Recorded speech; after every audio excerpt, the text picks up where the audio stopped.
Channel 3 Eyewitness News. All right, Mike, thank you so much. Well, Channel 3 is your vaccine authority. An FDA advisory committee meets tomorrow to consider approving Pfizer's vaccine for children ages 5 to 11. Joining me now live is Dr. Lucia Benozoni from Hartford HealthCare to answer some of our questions. And these are questions you've been asking us about the kids' vaccine. Doctor, thank you so much for being with us this afternoon. You're welcome. Thank you for having me. Here's a big question a lot of people have. What will the side effects be like for my child if they can get the vaccine? Will it be the same as the adult dose? The side effects from the vaccine will be the same as the adult dose, although we think it will be much less because the dose that children will be getting is 0.1 mLs rather than 0.3 mLs. So the lower dose should cause less side effects for the children.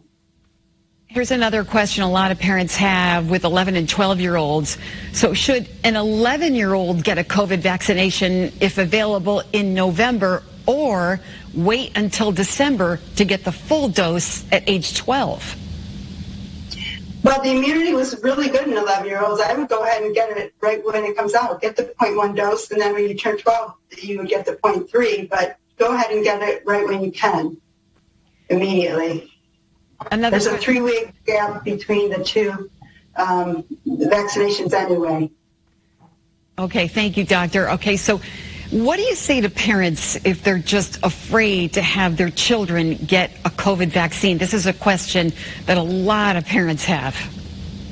Yes, I would say that there are a lot of parents scared about the side effects, worried about what the long-term effects of this vaccine are. And we have to be very transparent and very honest that we haven't had this vaccine out for very long, because it came out in December, so it hasn't even been a whole year. And so we don't know long-term side effects. And be transparent, but from what we've seen, the side effects are extremely small. We know the side effects of COVID, of getting COVID. We do know that. We know that it can cause the multi-inflammatory system response in children, and there can be some pretty dire straits from that, pretty dire effects.